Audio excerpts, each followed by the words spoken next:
Good evening, or maybe good morning, from Kansas City and Arrowhead Stadium.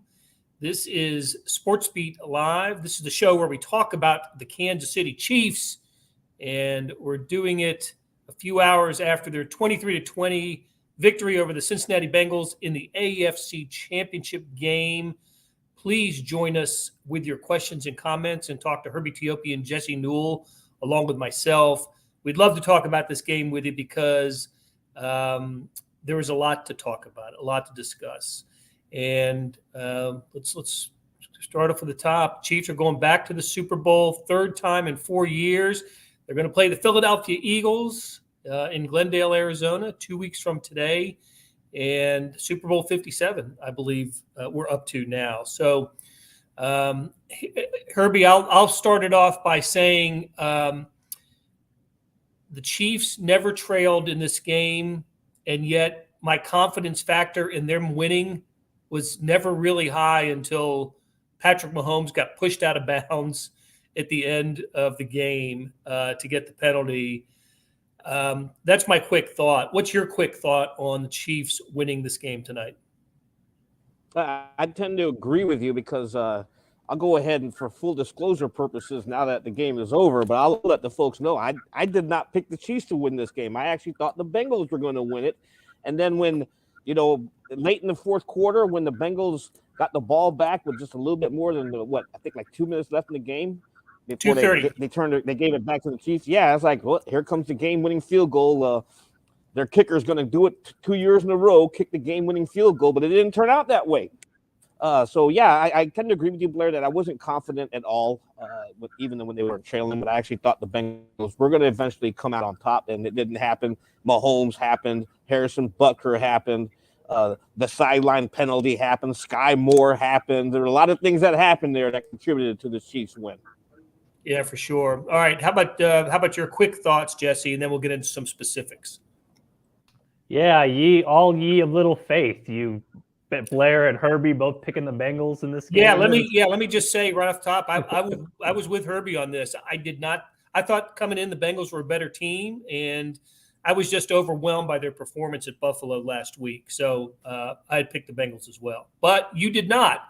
In your picks, you pick officially for the star, you had the Chiefs winning. Not covering, but winning. Well, I had them covering too. They were only favored by one, so they basically, if I pick them to win, they had to be covering in that particular game.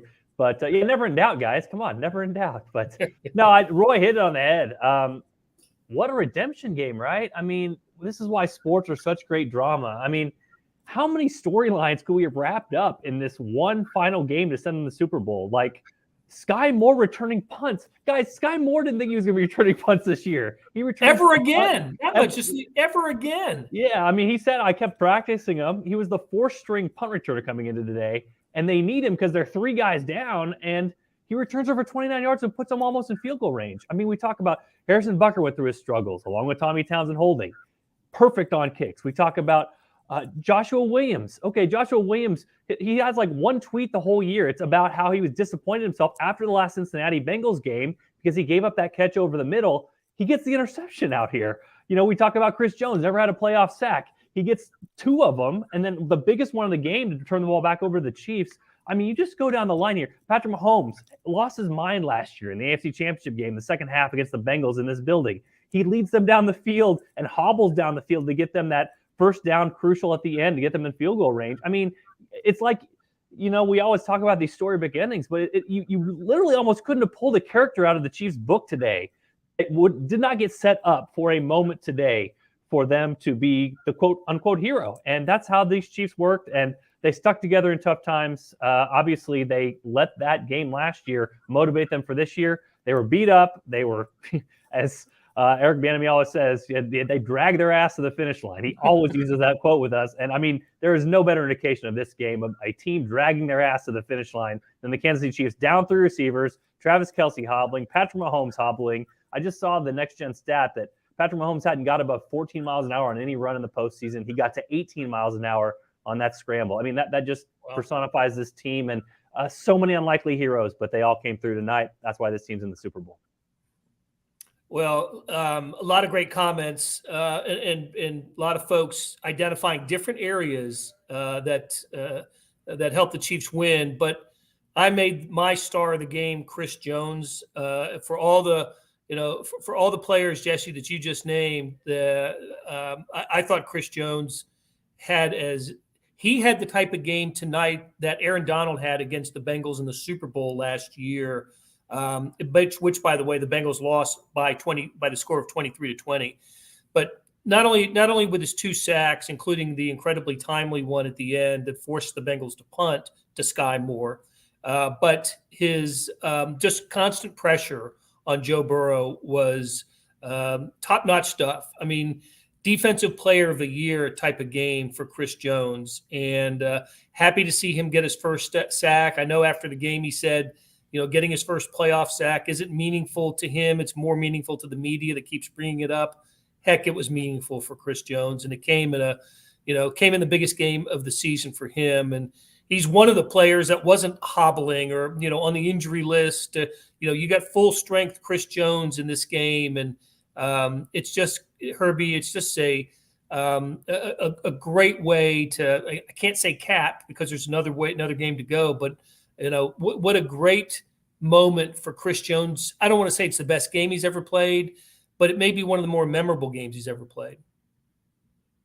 Absolutely, and also memorable because this gives them phenomenal momentum to go against another quarterback in Jalen Hurts. Look, Jones as well as Frank Clark set the tone early. Frank Clark got him off with the sack, and then Willie Gay split a sack with I think it was who did Willie Gay split that sack with? Was it Jones or Clark? Clark. It was Clark. Yeah, so they split it, and then Chris Jones gets the sack. Karlaftis gets the sack. 5 total sacks on the game.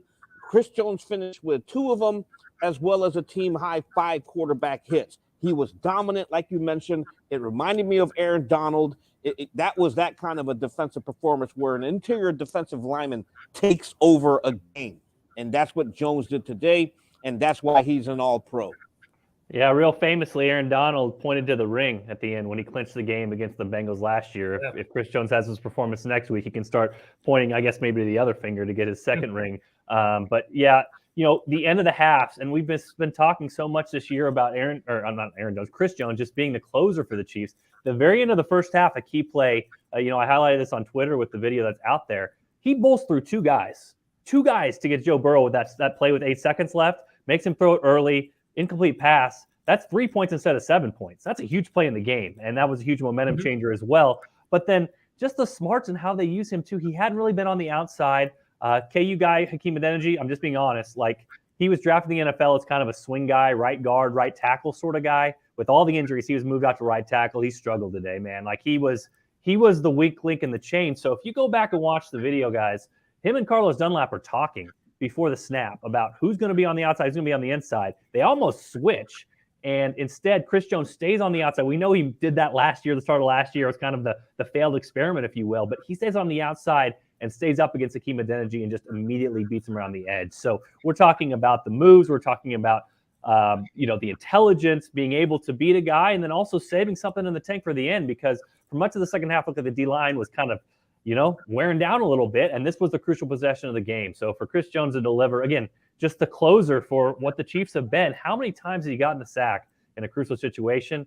It's been a lot, and I'm here to tell you, Blair, he can talk about the media all he wants to. That's a big deal for him to get a postseason sack. You play 12 games or whatever, and you don't get those production. You don't get those numbers. We know he's taking double teams. We know all that, but he needed to do this to solidify his legacy with the Chiefs, and he came through in the biggest of moments.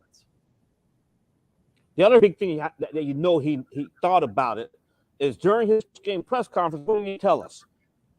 All through the offseason, he dedicated it to this game because of what he didn't do against the Bengals in the last one, and that was take down Joe Burrow.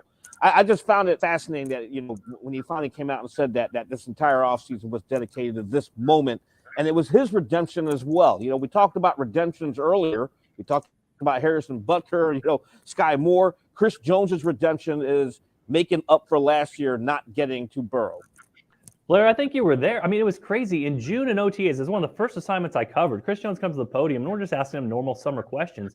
unprompted, he says, my whole motivation this offseason is I should have gotten Joe Burrow down twice on sacks that would have won the AFC Championship game last year. I mean, again, this is 7 months ago. You set this thing up. He plays Cincinnati on this field, same game, same AFC Championship game, and he delivers. I mean, that's like one of 6 redemption stories we're talking. I don't even think I brought it up to start off the show here. So, I mean, it really is an amazing storybook type of game, and it sort of leaves you down in the locker room kind of almost scratching your head like, well, which one do I want to go with here? Because everything came to the conclusion today for the Chiefs. Obviously not the conclusion because they played the Eagles in the Super Bowl, but a lot of things came together. A lot of storylines kind of tied up with what the Chiefs were able to accomplish today. Evie Craig points out special teams and defense.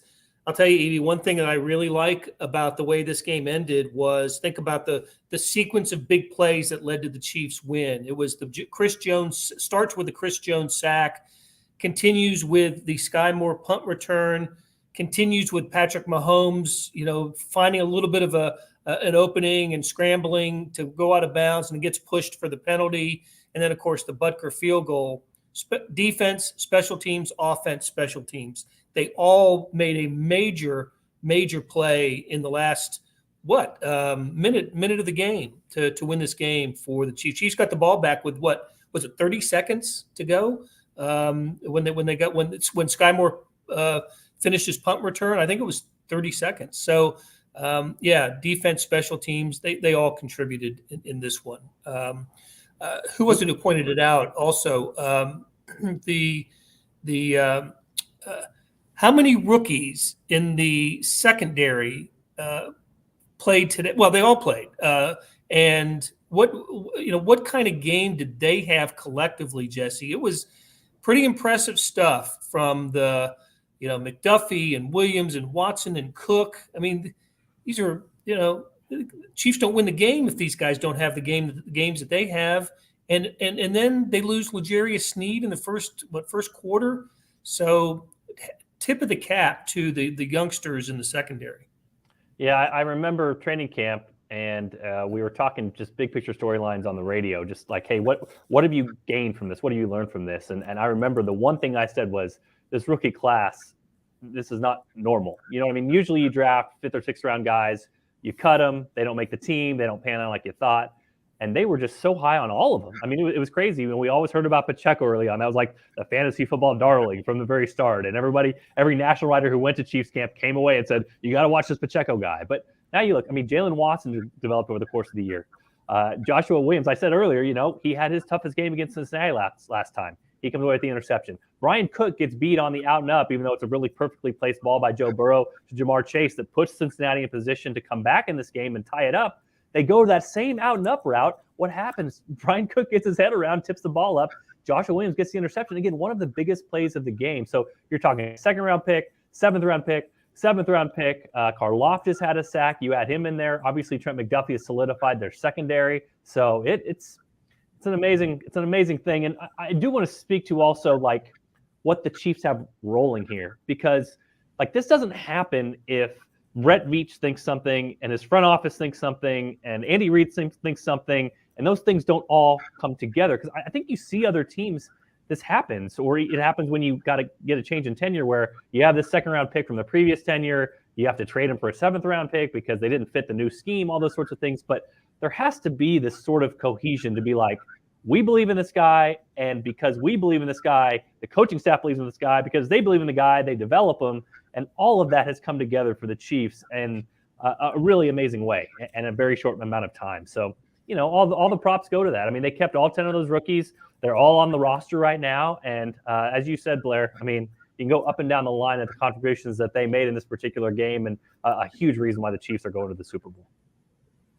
Herbie, Roy asked about injuries. We usually start off the show talking about them, but because the Chiefs won, we didn't do that. But now is a good time to bring them up, a bunch of them, and contributed to the narrative of this game. The players that were leaving the field and not coming back. I mentioned L'Jarius Sneed, and there's Kadarius Toney, and that was a big loss for the Chiefs. That really changed, I think, what they were trying to do offensively. McCole Hardman was back, and now he's gone again. What did Andy Reid say much about these injuries after the game? You just basically out what was announced during the game. I mean, we know that Snead suffered a concussion. He did not return. We know that Tony had an ankle injury. What Andy Reid said was it was a tweaked ankle injury. Willie Gay had the shoulder injury. Juju Smith-Schuster with the knee injury, and McCole Hardman aggravated his pelvic injury. What that did, you talk about Tony and then also Hardman, that's a domino effect because they also didn't have Justin Watson. And this, of course, it goes back to the redemption storyline. It helps set up Sky Moore because, I mean, at one point, the Chiefs were down, 2 wide receivers. So, their MVS was the guy who had to step up and then, hey, kind of a redemption story for him. Everybody was saying, when is MVS going to emerge? And he picked a hell of a time to emerge in the playoffs. Hey, Marcus Kemp caught a pass tonight. Marcus Kemp wasn't up last week, guys. He wasn't up last week, and he was playing receiver for them tonight. He caught a huge curl route in the fourth quarter. I mean, and amazing. He's a 4. He does all the core 4 on special teams, so he provided that and had a big block on the Sky Moore return too. But talking to him in the locker room, I mean, you think about just how much has to happen to get Sky Moore on the field as a punt returner. I mean, can you imagine? Justin Watson has to have his sickness. Kadarius Toney has to go out with some sort of injury. McCole Hardman has to be out. Goodbye.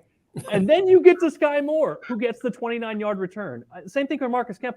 He's got to be sitting there thinking, okay, I'm my core 4 guy. I just got to focus on all the special teams. What has to happen to get him on the field as a receiver in this game, much less as many snaps as he got? I mean, Justin Watson soaked up so many of them, but then you lose Kadarius, and then you lose Juju Smith-Schuster. I mean, all of a sudden you're looking around and going, well, you need a receiver. Well, I guess Marcus Kemp, who was not up last week, gets to be the receiver, makes a big catch for the Chiefs. So, yeah, the game had drama and it had some big plays, but I mean, it's sort of, again, this one sort of reads better as a book than it does as a chapter, I think. You know what I mean? The game wasn't amazing. It was dramatic, but what's amazing is if you follow this team from the beginning, if you follow this team from June, if you follow this team from September, if you know what Sky Moore felt like after he fumbled in the Rams game, which he told me in the locker room. He said that the coaches came up to him and said, we're taking you off punt return. And he goes, no, I'm taking myself off punt return. I don't want to do it anymore. I mean, that's what you're talking about. A guy like that had a 30-yard, 29-yard punt return to basically win the game. I mean, it's amazing stuff. So, this is the one they're going to soak in. It's just, you go in the locker room and see those guys. And, I know Sky Moore was kind of lounged back at his locker and, I mean, kind of head back. And it's almost like you can't believe it. You can't believe where this story took you, where it started and where it is now. And a lot of guys were like that in the locker room. And I think that's kind of the feeling of relief and joy and ecstasy that the Chiefs feel right now to be able to survive that game and beat their long-hated rivals. Chaz asks what the third down redo was like in the press box. Well, it was nuts. We were all trying to figure out what the heck was going on and why the Chiefs got another snap out of that. There was I don't have it with me. There was a quote from the official about that play. Turns out the Chiefs, even with the break, couldn't cash in. They ended up punting it away, right? And but that did cause a lot of questioning and confusion in the press box, and I know on social media it blew up.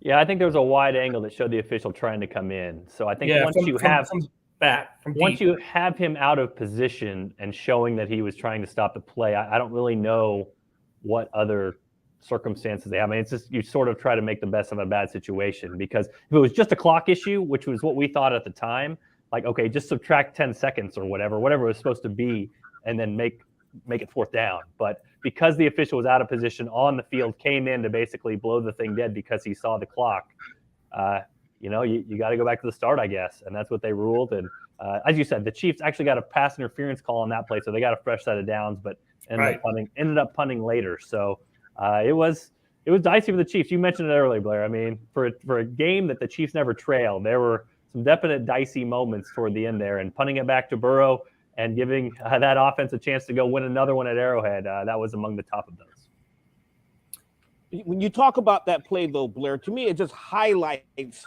one of many NFL officiating snafus throughout the entire season, not just with the Chiefs games, but league-wide. And I think something like this cannot happen in a postseason. This is an NFL playoff game. This is the NFL's AFC championship game. You got to have your top-notch officials in there, and they got to run a tight ship. Something like that should not happen in a playoff game. Preseason, yeah, let it happen in the preseason. This is the playoffs. We're talking about the playoffs. Well, it'll all get cleaned up for the Super Bowl with Carl Sheffer's crew in Glendale. So nothing to worry about there. You know, the Chiefs' possession that I absolutely hated tonight, was their last possession of the first half when they after the Watson interception. I think I've got the sequence right. The Chiefs take over at the Bengals 39 and go incomplete, and give the ball back to the Bengals before the 2-minute warning. Bengals go right down the field, 90 yards in less than 2 minutes, and kick a field goal to make it 13-6 at halftime. God, I was like, this is Zach Taylor going to outcoach Andy Reid here tonight? I was really angry about that possession and thought what a wasted opportunity that was. So anyway, I would have written about that if the Chiefs had lost tonight. That and the Mahomes fumble, which was that also gave the Bengals, I think they got a touchdown after that, right? Short field touchdown from that. Those were the two Chiefs possessions that were didn't belong in this game. And look, didn't the Chiefs come out with a great game plan in this? I mean, didn't they? They came out ready to go. I would rather have seen touchdowns and field goals early, but they were the team that was, seemed to know what they were doing, had a good game plan. Chiefs defense came out, played great. But one of the reasons, Herbie, that I think you felt this way too, that I was never really comfortable with this is the Chiefs, like I said, they were getting field goals instead of touchdowns. And when they had an opportunity to take 2-score leads, they didn't do it. They kept the Bengals close. But give Cincinnati credit. It's a terrific team. They're going to be around for a while. This Chiefs-Bengals, and throw the Bills in there too.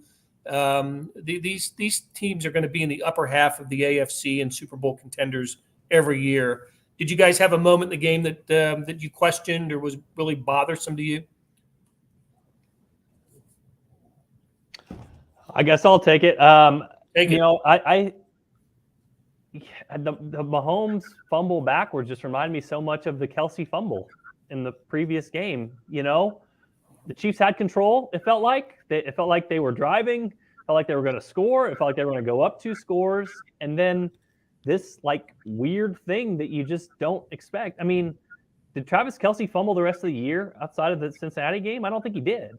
And has Mahomes lost the ball? And that, I mean, it's almost like I don't even know if you blame Mahomes. The ball just slipped out of his hands. It did make me wonder. I talked to Tommy Townsend this week. He talked about a lot of this to make the field look really nice. There's a lot of paint that goes on it, and the Chiefs were on the Arrowhead logo for that particular down. And talking to Townsend, he said he wore gloves last week to hold. He said part of the reason is that paint sometimes makes it a little bit oily. It kind of makes the ball a little bit slick. So we've just never seen that from Mahomes this whole year. I mean, he's been so secure with the ball. He hadn't fumbled. He hadn't lost a fumble all year, I think, until that one. If I'm not correct, I think that's right. That, he hadn't lost a fumble. So it's just so out of character. But you look at the advanced box score, and that's a 6-point swing. I mean, the Chiefs going on the 40-yard line of the Bengals going to score, and you give it up, and then the Bengals have the ball around midfield. It's basically the biggest play of the game until the fourth quarter is that particular play, and it felt like the Chiefs were, kind of in control, and then all of a sudden it's 2020 again, and you get the nervous energy in the building. So, that's I in ways I'll raise my hand and say I was wrong. I thought the Chiefs' run game would be more of a factor this game. It was not. They really couldn't run the football. So I get the frustrations on the pass, and maybe not running any clock, but the Chiefs' run game wasn't working. And honestly, the Bengals' run game wasn't working, which is something else I didn't expect. So I thought these run games would play more of a factor, but really, in the end, it was all we talked about. Special teams, defense, and then passing and or Mahomes running just in these crucial situations when they needed them down the stretch. Yeah, Dylan weighed in, wanted to know where the running game was or why it was struggling. I think we all want to know that. I thought that was going to be important, as you said, Jesse, just to keep Mahomes protected a little bit more, that he wouldn't have to. What did he end up with? 43 pass attempts. My thought coming into the game was establish the running game, get the ball out of Mahomes' hand quickly, keep him protected with his leg. We saw it for the first time in the third quarter, him hobbling after a play. I think it was a completed pass when he had to roll out to his left and threw back against his body. But he goes to the sideline hobbling, and I'm thinking, oh, here we go. Chad Henne going to end up finishing this game, and but Mahomes stuck it out, hung in there. We'll devote time this week to the game that Mahomes played. Statistically, not the greatest game, but maybe his most courageous game as a member of the Chiefs. We'll never know until he writes his book how hurt he was, or what kind of limitations he had. But there were times, and I don't know if the TV cameras always caught it, him hobbling and limping a little bit, especially in the second half. But between that and Kelsey's back, we don't know how bad that was. The players who left the game and didn't return, playing against a Bengals team that looked great last week, that was incredibly motivated and very talented. This, to me, will be remembered as one of the great wins in the Andy Reid, Patrick Mahomes era of the Chiefs. So, guys, I'm going to wrap it up with that because I know you got more work to do. I've got more work to do, and it's late. But watch us this week. We're going to be on a couple of times. We'll send you the times that we're going to have shows and podcasts and everything else for you this week. And the coverage in the Kansas City Star and on kansascity.com, best you'll find of the Chiefs. So for Herbie Teope, Jesse Newell, and our producer, George Howard, you guys have a great morning, and we'll talk again soon.